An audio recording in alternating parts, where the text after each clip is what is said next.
staff This members, meeting is being recorded. our wonderful community partners, value supporters, elected officials, and survivors.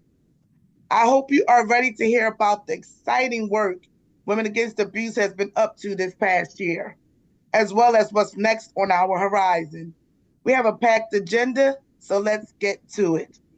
Without further ado, I'd like to introduce to you our stellar Joanna Otero Cruz, Executive Director and President of Women Against Abuse. Thank you, Yvette, and thank you for your commitment to Women Against Abuse and your service for so many years.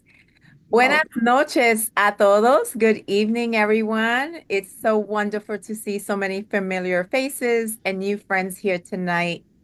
The past year has been a productive one at Women Against Abuse as we've touched the lives of more than 12,000 individuals through our programs and made significant progress on many of our strategic plan priorities. And through it all, we were very intentional about building an equitable organizational culture of being bienvenida, welcoming, compassion, inclusivity, and care, a place where both our staff and clients feel connected and have the opportunity to thrive. The past several months have brought a whirlwind of change and challenge to the nonprofit sector. We have sadly witnessed several of our valued community partners being forced to cut crucial programs due to the termination of federal funding. This loss is especially difficult in light of what it would mean for our clients. As resources shrink and waitlists grow, more survivors will be placed at risk. Our work has never been more important, and we are meeting this moment, strong in our nearly 50-year history as a change maker. We are intensely focused on delivering our crucial core services as we also coalesce with Philadelphia's nonprofit sector and advocate with elected officials to ensure we remain unshakable in an uncertain world. Whether you are here as a board member, a staff, a volunteer, a survivor, advocate, donor, community partner, funder, or elected official, we know our work would not be possible without your continued support. Muchísimas gracias. Thank you for investing in our organization so that we can remain a refuge for those counting on us. So tonight, we have several members of our amazing WA Familia, Women Against Abuse team, will join me in sharing specific ways we have been advancing our mission and key strategic priorities. At this time, I would like to introduce Maritza Padua, our VP of Policy and Strategic Initiatives, and Maria Geraldo Gallo, Director of Evaluation and Learning, who will kick us off with some strategic plan updates. Welcome, Maritza y Maria. Good evening, everyone. Thank you so much, Joanna. Maria and I are very excited to share with you for the second year in a row the great strides we have made as an organization toward the goals outlined in our strategic plan, Building for Our Future. Throughout the next few slides, we'll go through each of our strategic plan pillars. Maria? The first priority is to ensure consistent, high-quality client experiences. Currently, we monitor this goal through the Victim Satisfaction Surveys, a statewide survey provided by the Philadelphia Commission on Crime and Delinquency, PCCD, that is given to our clients at the time of exit or at the end of service provision. Something important to highlight is that PCCD considers 15 to 20% a high return rate. The chart on the left-hand side shows that our client survey return rate for fiscal year 25 is currently at 40%. This indicator reflects the hard work of case managers distributing surveys and the revised strategy to administer the survey by lending tablets and providing technical support on site. This month, as a highlight, WA was invited to share our survey distribution and return strategy with PCCD at 2 of their training sessions. The other indicator we currently measure is the positive housing outcomes on your right-hand side. You may notice that we are above target, with 26% of our clients having a positive housing destination at exit. A positive destination includes permanent housing and transitional housing arrangements. Then in the next chart, next slide, please. Yes, when looking at these disaggregated positive housing arrangements, we notice that 21 to 22% of clients at our safe havens live with a positive housing outcomes, while the percentage is higher for our transitional housing clients. 60% of SOJO clients had a positive housing outcome at exit. Our second priority that we're going to see on the next slide is to ensure sustainable organizational resources. Currently, we monitor this goal through our revenue. In fiscal year 25, we set up a goal of a 2% increase of the fiscal year 24 revenue. And as of March 2025, we were at 55% of the goal. Our third strategic plan priority is to build an equitable organizational culture in which staff thrive. We monitor this goal through our staff retention rate. We set up the goal of a 2% increase of last year's retention rate of 61% for a 63% target. We currently are above target with 84% of retention of all staff, but we also monitor the tenure service staff retention rate. And by tenure, we mean anyone who has been working at WA for 36 months or more. For this indicator, we have a fixed goal of 60%, and we're currently below target with 51% retention of tenure staff in fiscal year 25. And then I'll pass to Maritza for the next priority. Thank you, Maria. So before we move on to priority number 5, we'd like to mention that our fourth strategic plan priority is to enhance the organization's cultural competency for underserved communities. For the fourth priority, we don't necessarily have an indicator as such, but we monitor our partnerships through internal dashboards and review hotline data to inform our community efforts, ensuring that we are providing services in the zip codes that need us the most. Now, last but not least, our fifth strategic plan priority is to embed racial equity across the organization through diverse new hires. We have the demographic breakdown in the charts here, where the bars in orange show our current fiscal year data. The bars in purple show our last fiscal year data, and the magenta bars show our fiscal year 25 target data. For your reference, our fiscal year ends June 30th.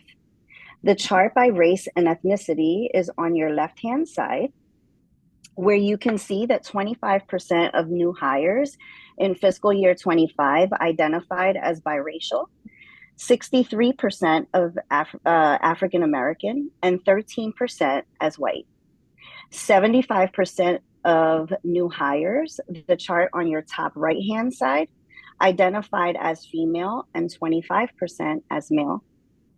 And last, the 10% of new hires on the bottom right-hand side, self-identified as bilingual. As you can see, as an organization, we have been working diligently, and you can advance to the next slide, please. We've been working diligently to ensure we are meeting the goals set forth by our strategic plan in a way that is thoughtful and strategic. So we look forward to providing additional updates related to strategic plan next year. And now we will move on. Thank you so much, Maria, for your help. If you could just go back one slide, my apologies. Now we'll move on to strategic initiatives update. You'll be with me for a little bit, everyone, so thank you for your patience. Through our strategic initiatives, we have done so much throughout the last year. We launched our internal learning management system, which we've coined WA University. And by way of that, we're showing over 50% staff engagement with 19% course completion across 11 modules, which is huge. We created 3 new staff wellness courses, which are goal setting, meditation and gratitude, and discovering your values. We finalized our 25-26 DEI work plan, which is heavily shaped by staff feedback and, of course, our strategic plan. We rolled out biweekly policy pulse sessions to keep staff informed on our advocacy and policy work, and up to date on all of the moving policies that we're currently experiencing. And finally, we're on track to complete our hotline evaluation work with ANAVI, with final recommendations to come in June. And now we can go on to the next slide, which is our prevention and education highlights. So our dynamic prevention team reached 249 students this year through our SAFER program curriculum. We are currently at 542 students year to date. We're continuing to work on strengthening community partnerships, some of those partnerships with Netter Center, Girls Inc., Team Up Philly, Elect, and The Lighthouse, and many more. But those are just to name a few. We welcomed a high school intern this year to help develop a domestic violence simulation project that we hope to launch in the 25-26 school year. And then finally collaborated on an IPV and gun violence education video designed for healthcare providers. And I'm going to share a short snippet of that with you right now.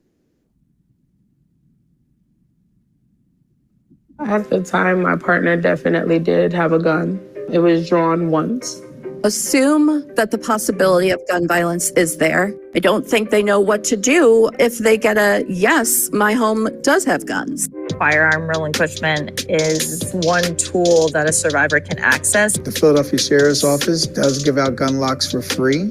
It really needs to be a conversation that's had with a survivor about the options that are available to them.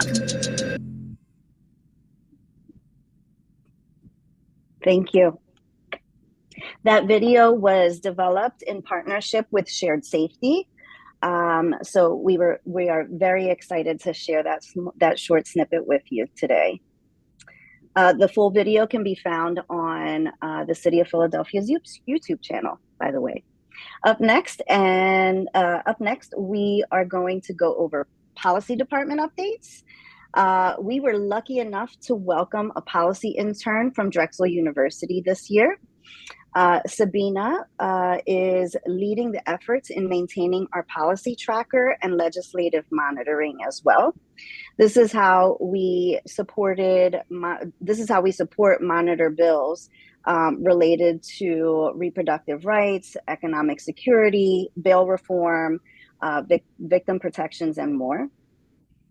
As such, and through Sabina's work, we have successfully opposed harmful legislation targeting immigrants and mandating ICE notifications, and continued Medicaid and SNAP advocacy through city and state partnerships. We also traveled to Harrisburg and met with 8 state policymakers in the recent weeks in an effort to advocate for survivor services. And lastly, our DEI highlights. This year, we've done so much in the space of this work. We have partnered with Trans Work to ensure WA policies support LGBTQ+ survivors, represented WA at multiple systems change efforts through Shared Safety, OHS Race Equity Committee, Disability Pride, the Mayor's LGBTQ+ Commission, and PCADV's Diversity Committee. We partnered with Ambler's NAACP for Black and Women's History Months. we and opened up those opportunities and events to our clients and staff, which we are very proud to say got much attention from both clients and staff. We launched a monthly Team Talk, which is our DEI newsletter with wellness tips, events, and resources. And finally, expanded Amia's Place access, which is now inclusive of male survivors. So lots of work happening in this space that I am so very happy to have shared with you this evening. And now I'll pass it off to Nikki Drake, our Vice President of Programs. Nikki? Thank you, Maritza. Good evening, everyone. So I am going to highlight a few programs from our longer-term housing. First, I want to share a little bit about our Aspire Alliance Mentor Program. Last year, we announced the launch of our Aspire Alliance Mentor Program. Based on client input, we made a change to the program structure. Instead of one-on-one mentorship, we are using a workshop-style mentorship format. This approach allows for more interaction, peer learning, and flexibility while still providing valuable support and guidance. In January of this year, our Aspire Alliance program launched our Professional Development Workshop series. The workshop covered a variety of career-focused and financial literacy topics, all aimed at helping clients build skills and confidence as they work towards greater self-sufficiency. Our team of mentors and service providers led the sessions, and we're looking forward to seeing how this new format helps clients grow and progress in the months ahead. Next slide.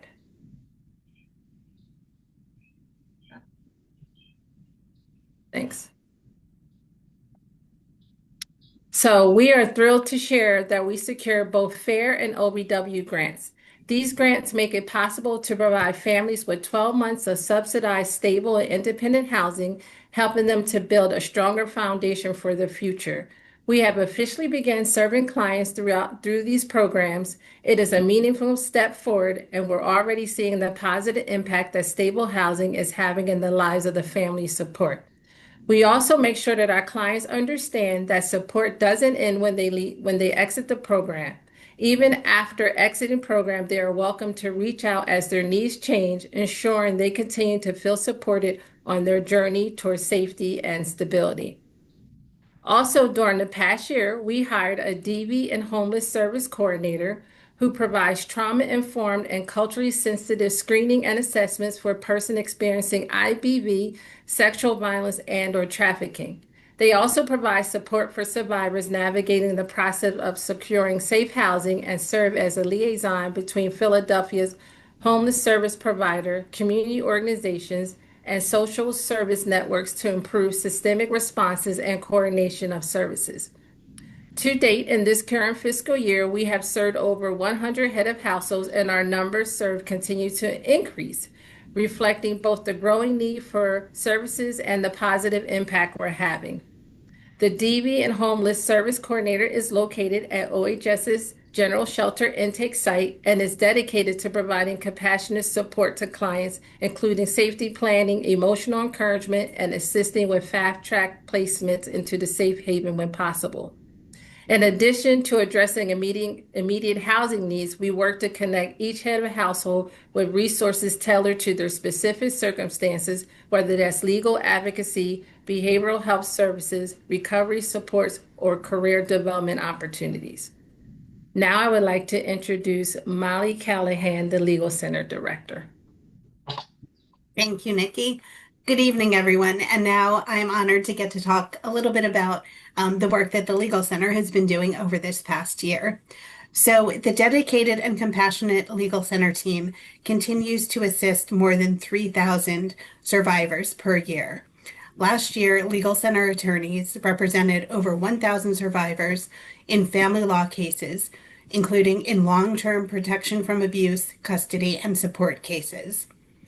Our Fast Track team, which consists of attorneys and paralegals who are stationed in the PFA courtrooms every day, provided immediate legal assistance and safety planning to an additional 500 clients, primarily in PFA cases. The criminal court advocates also continue to be stationed in the criminal courtrooms. This small but mighty team provided advocacy to almost 1,000 survivors this year. They advocated with various systems on behalf of clients, including the district attorney's office, court staff, police, probation, and others. They provided immediate safety planning and options, as well as connections to the wider agency and to partners such as HIAS, Nationality Service Center, Philadelphia Legal Assistance, and Community Legal Services.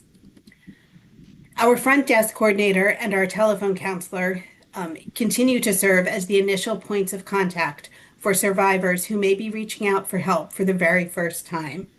These team members provide calm, warm, trauma-informed assistance during crises.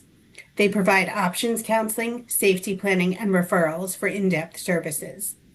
And our telephone outreach counselor continues to screen police reports and to connect with over 500 of the most at-risk clients to provide vital information and direct outreach to people who otherwise may never call our services.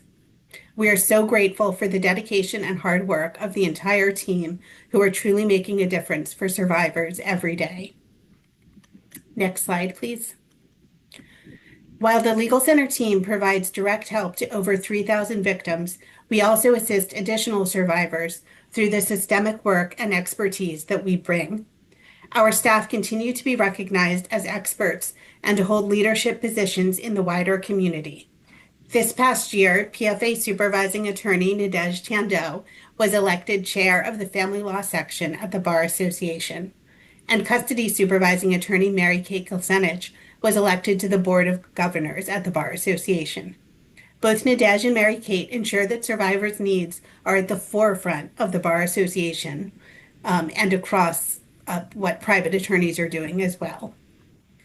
Legal Center advocates are also recognized as experts. Criminal court advocates Janai Jenkins and Ebenezer Gutenhan were asked to design a training for the criminal court judges.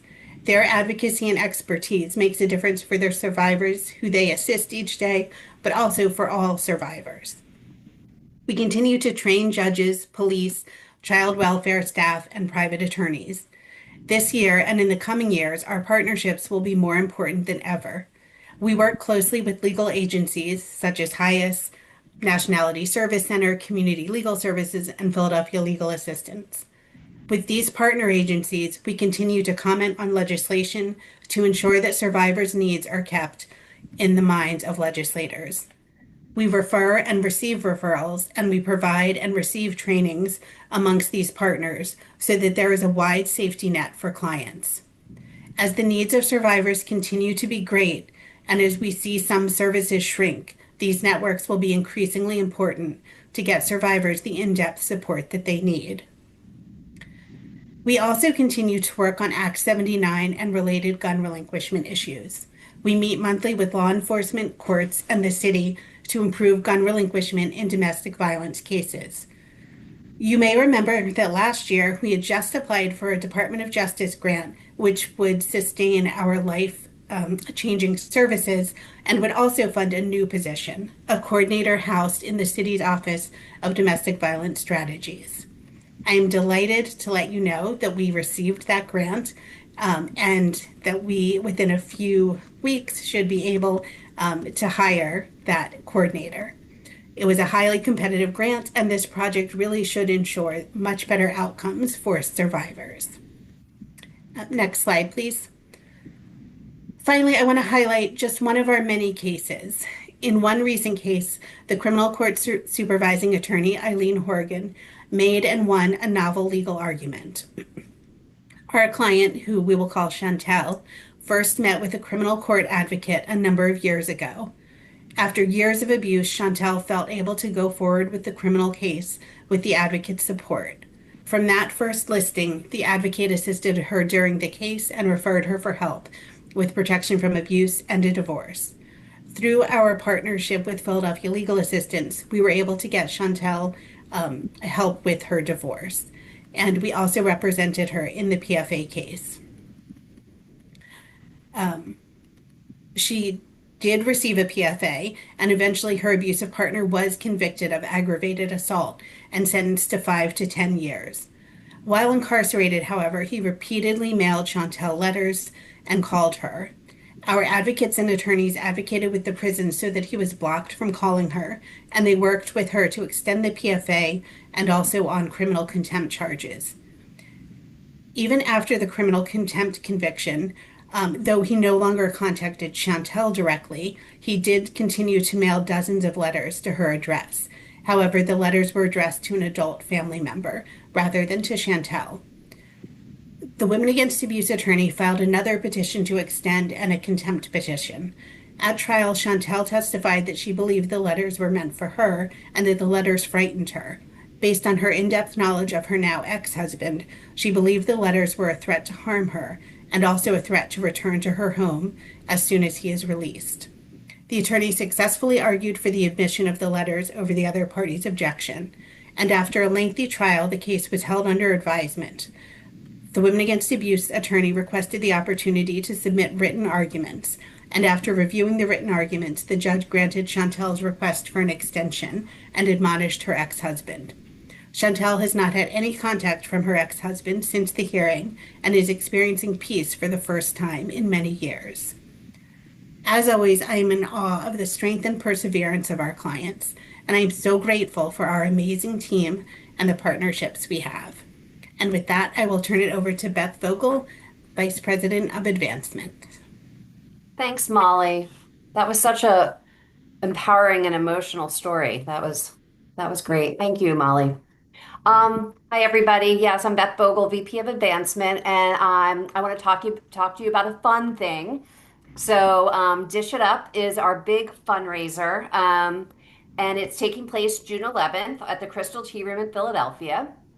And this is the only fundraising event in Philly that features an all-women chef lineup, and it's truly an extremely fun celebration. This year, we have an incredible lineup of chefs and restaurants, along with a fun group of celebrity judges who will crown winners of the Purple Savory Dish Award and the Purple Dessert Award at the end of the night.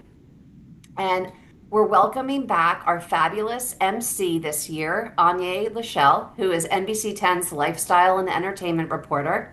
And we're proud to honor Joyce Williams, Vice President of Community Engagement and Marketing Operations at Jefferson Health Plans. She has been an incredible advocate, and she's going to be our Advocate of the Year. We have an ambitious fundraising goal of $250,000, which goes to support our critical services, of course, and we hope to be successful. We think we will be successful, but we can only do it with support from people like you on this meeting right now. So I encourage everyone here to come out, go to womenagainstabuse.org, check out Dish It Up, get your tickets, talk about it, promote it, so that we can be really successful. So with that, we can go to the next slide, and I can talk about another exciting thing, that Women Against Abuse, is celebrating a very important anniversary. We're turning 50 in 2026, and we're making plans now to see how we are going to mark this important milestone. This anniversary gives the organization an opportunity to celebrate our impact, engage our community, raise awareness, broaden our base of supporters, and secure much needed unrestricted funding. Planning's already on the way. Like I said, we pulled together a 50th anniversary committee, which includes a diverse group of folks, former and current board members, longtime friends of the organization, and diverse staff from across the organization. Our approach is both strategic and budget conscious. We'll integrate anniversary messaging into existing events and initiatives throughout the year, and we'll find opportunities to weave in the message and amplify the 50th anniversary message to our audience and stakeholders throughout the year. Some initial ideas that might happen, not promising anything, but we're brainstorming. We're going to do as much as we can. Some ideas include developing a theme and tagline, perhaps a commemorative logo, and adding these elements into our email signatures, for example. Hosting themed events and specific programming that ties back to WA's history and ambitious future, providing interactive and immersive experiences for our stakeholders that connects the past, present, and future. We'll use our social media platforms, of course, to create creative and engaging campaigns that highlight our strengths, accomplishments, uniqueness, and personal stories. Finally, we might organize community engagement activities with local schools and cultivation events with our board members and volunteers. So ultimately, success will look like increased visibility, stronger donor engagement, and greater unrestricted support to sustain our work for the next 50 years. Thank you so much. Now, I have the honor to introduce Dr. Beverly Gray, who's going to talk about her experience as a survivor of intimate partner violence. Reverend Dr. Beverly Gray is a highly respected advocate and survivor of domestic violence with more than 30 years of experience in social services.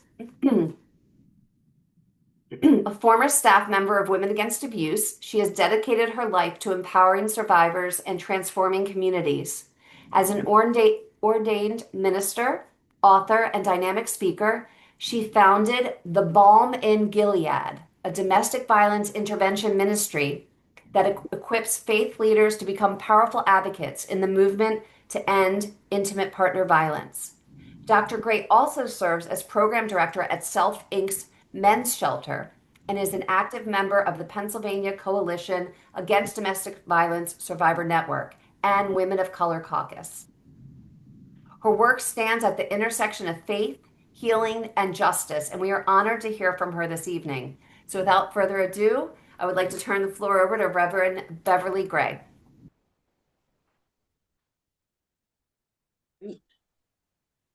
Good evening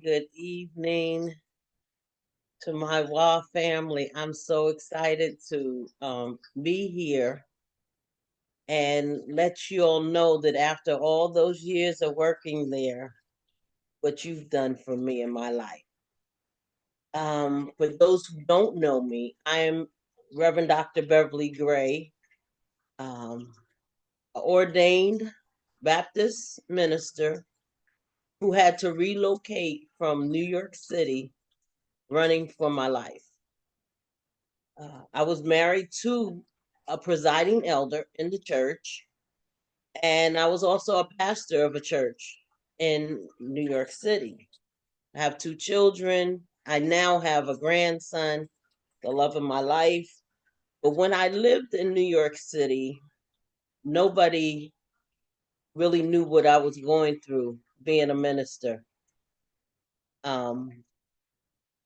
My husband was very nice. He didn't show those signs that he was an abuser when he was dating me. He had this beautiful accent. He would open doors for me. He was always wanting to go where I went. I thought that was good. I now know that that was a red flag that was waving in my face, but I didn't see it. He wanted to know what I was doing when I was doing it, and I thought that was great. And after I got married, it all changed. He changed. He changed into a whole different person. I would come home from church excited, preaching. Someone got saved. I baptized them. Their lives are changed. And I'm explaining that to him.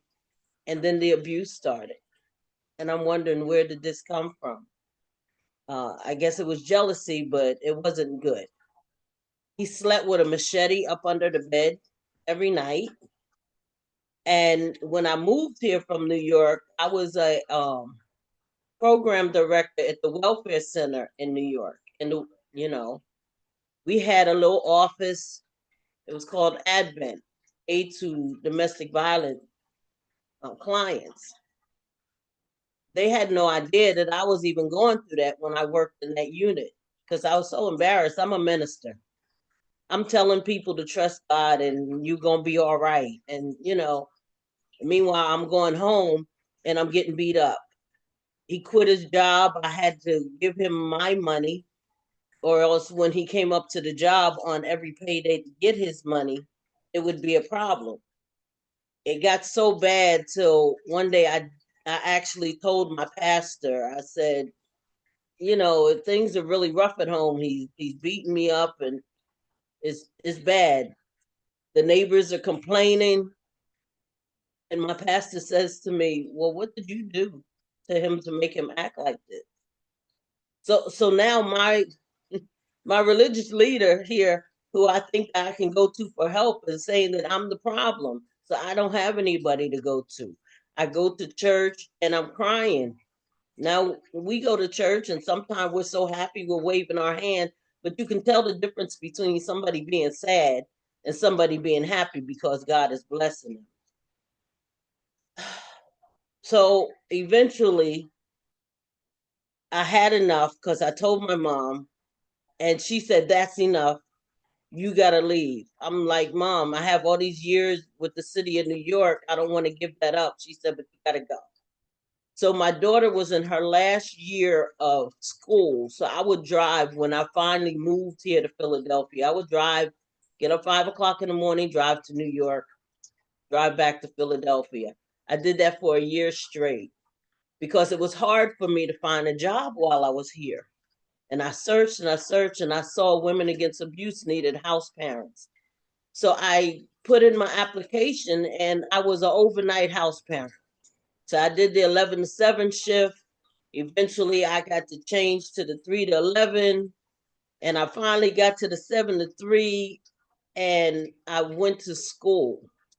One thing I have to say, and I'm cutting out a lot of the abuse part because I want to get to some points. If it hadn't been for Women Against Abuse, I don't know if I would have made it because we went through a lot of training. Women Against Abuse trained their staff. And while they were training their staff, they were giving me tools that I needed to be able to survive and transition to where I needed to be. I'm a strong advocate for Women Against Abuse because I know it, and I'm not just saying it because I'm on here, but if it hadn't been for Women Against Abuse, I'd have been messed up, even my daughter. I promised I wouldn't cry. Women Against Abuse and all their training, and I was sitting at the desk, people would come to me and I could understand what they was going through because I just went through it. I had nothing. I had to find out how to get an apartment.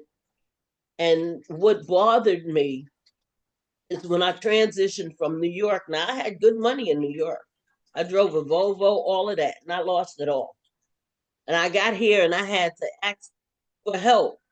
And the first thing that was asked of me is, well, when was the last time you saw him? Well, find out if I ate first. How about that? Find out if my daughter's okay. Find out if I have a roof over my head.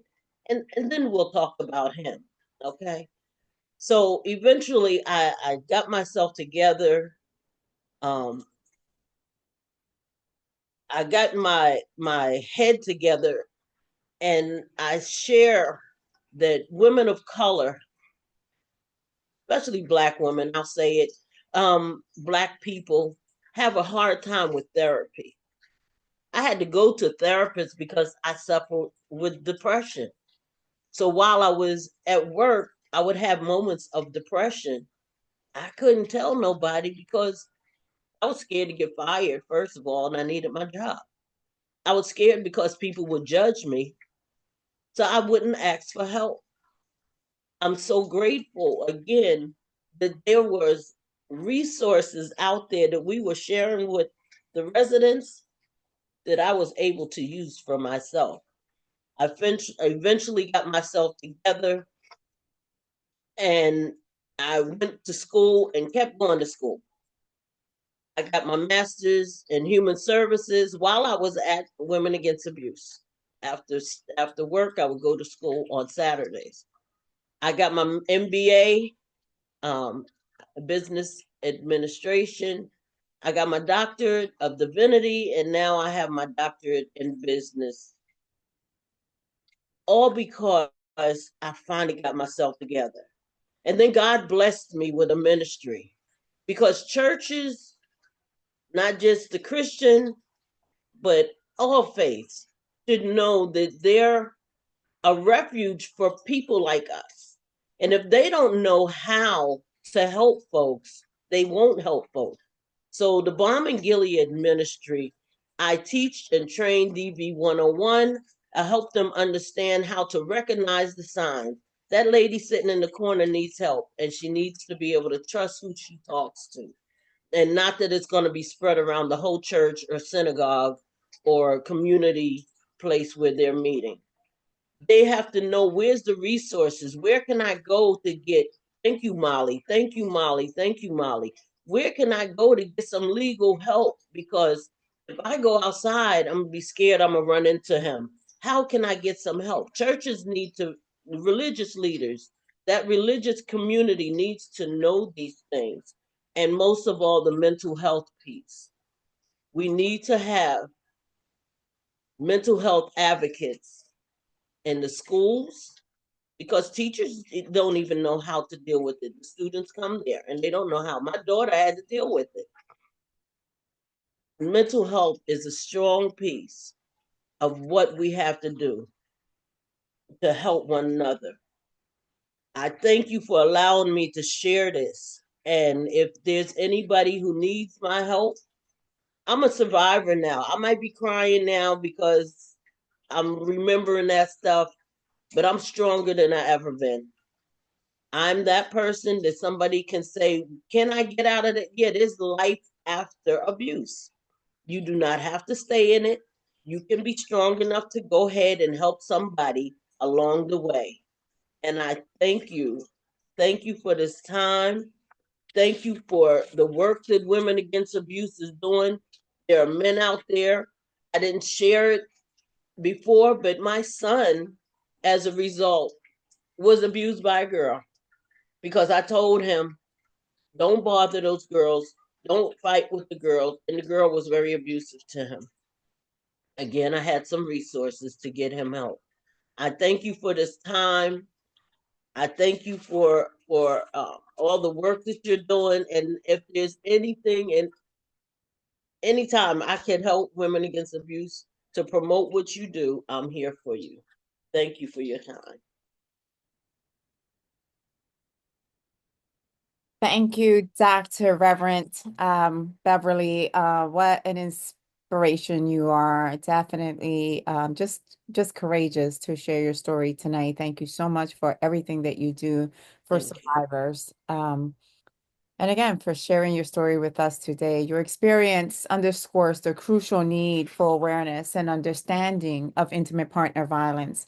The more our society is informed and able to advocate, the safer it will be. So again, thank you so much for everything that you do, Dr. Beverly. And now there is one very special person who is making Philadelphia a safer place in her daily work. I am so delighted to introduce Shakita Gaines, our advocate a champion of the year this year. Shakita is a dedicated mother of four, a passionate community leader, a tireless advocate for social change. She serves as Chief of Staff to Minority Leader and Philadelphia City Council member Kendra Brooks. Her commitment to advocacy is deeply personal. From a young age, Shakita experienced challenges that shaped her into the lifelong champion for survivors of all forms of violence.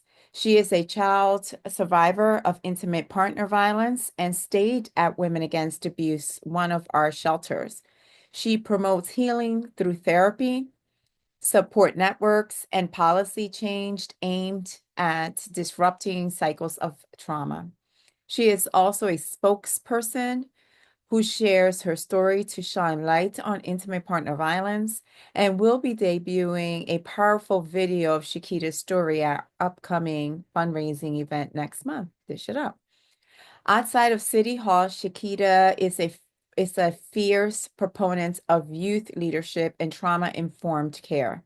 With a strong background in grassroots organizing, she is passionate about uplifting community voices and ensuring that government policy reflects the lived experience of those most impacted.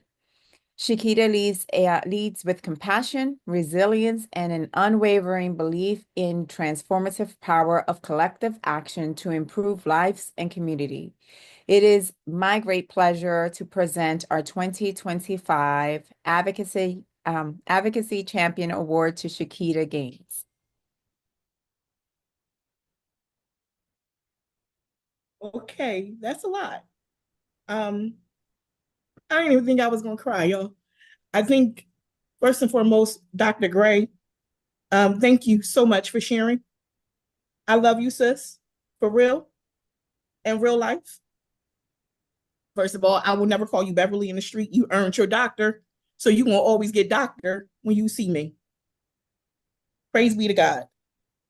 My children are all online right now, and I think this is the first time that they ever seen me get an award and they're all together. So thank you to my children. I just did a very small speech because, quite honestly, y'all do this work and y'all should be awarded every day for doing the things that you do.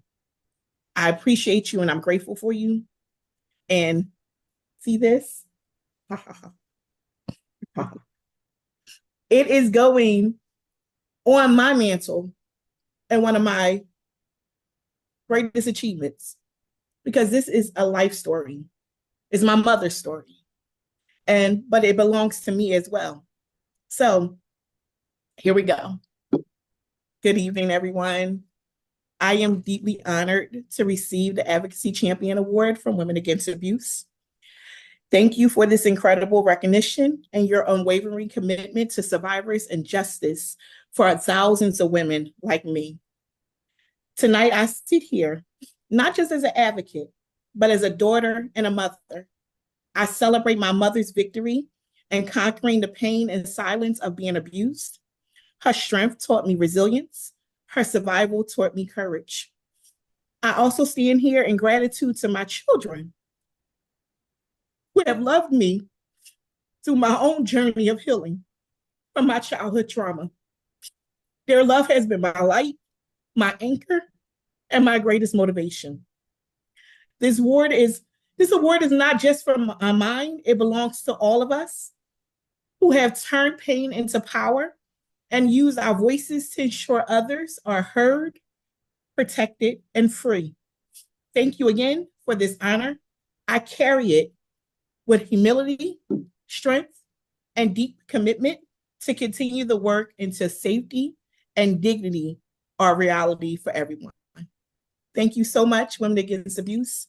I appreciate each and every last one of you, and I'm so sorry for the tears, but y'all gonna get these today. Love y'all for real. We appreciate you so much and for keeping it real, Shakita. I think you're just phenomenal. Thank you so much for your courage and sharing your story this evening with us. I am honored to present our final award for the evening to Dr. Daniel Dan Taylor. Dr. Taylor is an associate professor of pediatrics at Drexel University College of Medicine and general pediatrician, at St. Christopher's Hospital for Children for the past 23 years. Dr. Taylor is also course director of community pediatrics and child advocacy at St. Christopher's Hospital for Children and is the medical director of the medical legal partnership at St. Christopher's. Dr. Taylor is also the co-director of the Reach Out and Read program at St. Chris. Dr. Taylor is the founder of the Children's Advocacy Project of Philadelphia, CAP for Kids, which is an online resource directory for providers, child advocates, and families to find resources in their communities to help address various social determinants of health that can affect the health, safety, and long-term outcomes of children we serve. Dr. Taylor's passion is children and their families, especially those that are underserved, living on the fringes and those most vulnerable. His impact on this population ripples throughout St. Christopher's and Philadelphia, and in the pediatric community nationwide.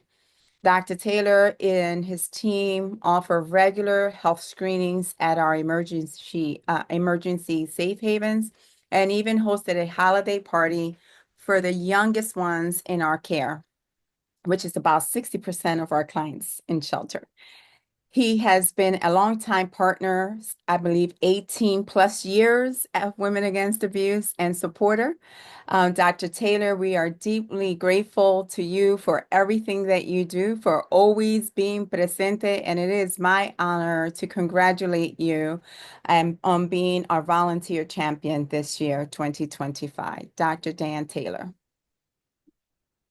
Well, thank you so much, Joanna. And it's a good thing I've done Duolingo for the past 2 years because I know what presente means, which is pretty easy for somebody who doesn't even study Spanish. But I don't have a speech or anything. I have the award that my good friend Beth Vogel brought over last night. Here it is, Beth. And she brought it over after I was at Carol's place with my team, which is usually 2 other resident physicians and nursing staff. We had a Mother's Day theme, gave out various toiletries, gifts to mothers, had huge donations of clothes, gave out books, toothbrushes. The nurses did an incredible arts and crafts, which was heart filling.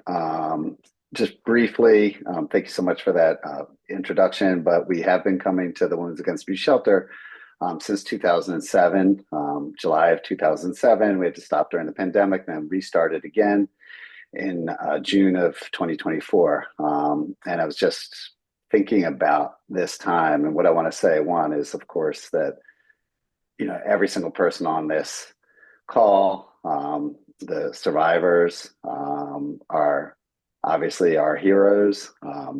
They're first and foremost. I'm nothing compared to that you've had to deal with, Dr. Gray and Shakita and everybody else on this call.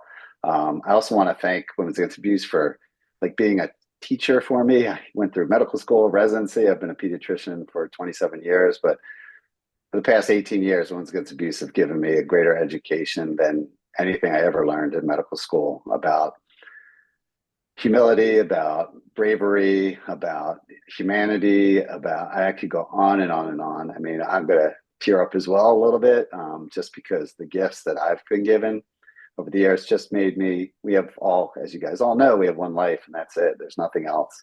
But to be enhanced by just the interactions I had last night with these incredible mothers and their children, the bravery that mothers have,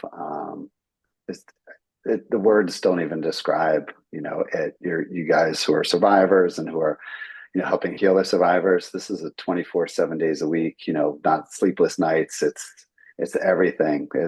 It encompasses everything you do, and to get past that, to help others, to give back. Every person I've met at Women's Against Abuse gives back, gives everything. I come there at night and I have a full day beforehand, and typically a person would be tired after that. But the second I step through Carol's place or Amaya's place, my gas tank is filled up, and I'm forever, ever grateful. And, to the day I, finally take my last breath, just having the honor of being a part of Women's Against Abuse is one of the greatest honors I've ever had. So I thank you, Beth, for bringing this over and for the honor. But it's really an honor to the staff that I bring, the residents that I bring, the gifts that you give to everybody that I bring with me, and the gifts that I'll never forget. So I really appreciate this honor. But it's all you guys. We love you, and really appreciate the gift that you've given me and so many over almost 50 years. It's incredible. So thank you. Thank you, Dr. Taylor. And what I find, you're teaching others to do the same. So, thank you for those ongoing introductions and truly for for changing how these young doctors that are they are under you, are being educated under you. They would never see life any different, and so we thank you for that. And now I have, we don't do this alone. I have an amazing board of directors who, support women against abuse in so many ways, lend their talents, their resources, and, our great sounding board for all things WA. So I want to thank them. Many are on the call. We've had some changes as our some transition. We know that change is the one constant, so we've had some transition, and I want to give a special shout out to our board, our outgoing board chair, Yvette Rouse, who has been just, an incredible, again, support to me, especially as I came in as a new ED 3 years ago, as well as our treasurer, Pat Mundy. I'm glad that they will be staying on the board, but they're transitioning off of the executive team. And Arnie Patel, who has served on our board for quite some time, who will be stepping down. You leave an amazing legacy for all of your work with NNR, and just in general supporting me specifically, and all of the work that you've done throughout the years. We really will miss you, Arnie, and I know you'll stay connected. But thank you so much for all you've done.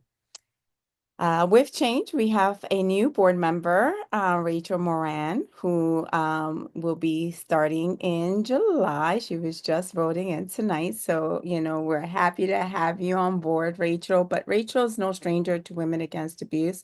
She has volunteered for many years with Women Against Abuse, and has served on our development committee. So has been bringing her talent and sharing, her wonderful ideas with us for many years. And we look forward to working with you, Rachel. Our incoming executive committee, which we're really excited about, we like to welcome, Jackie Linton as our new chair, starting in July, and Amy Hirsch, who's again no stranger to Women Against Abuse. She has served as our legal center chair for the past term. And Julie Jones so Amy will serve as our new secretary, Jackie Linton as our new chair, and Julie Jones as our new treasurer. So congratulations to all of you, and I look forward to continue working with you all.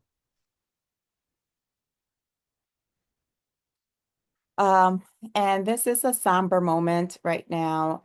It is with great and deep gratitude and sorrow that we remember two pioneering leaders of Women Against Abuse, Judith Porter and Gloria Gay, who recently passed away. Their visionary leadership and unwavering commitment in our formative years laid the foundation for the organization we are today.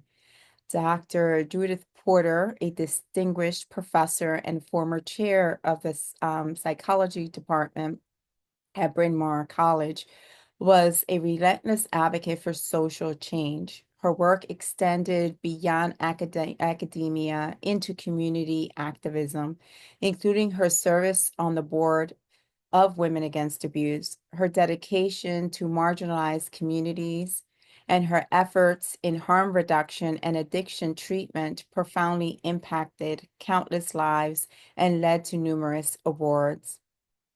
Gloria Gay was a dedicated health educator, counselor, adjunct professor at the University of Pennsylvania, and a longtime leader at Penn's Women's Center.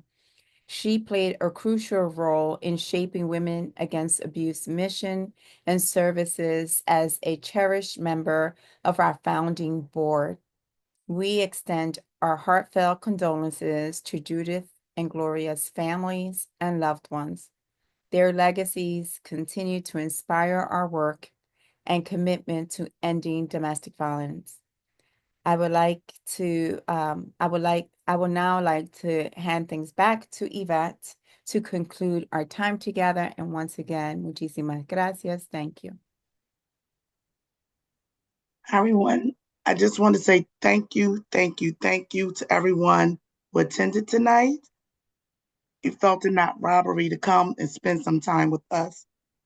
I would like to also recognize the many members of the Y community for your support over the years and ongoing. I would also like to encourage anyone interested to apply for some open positions. The QR code is on the screen.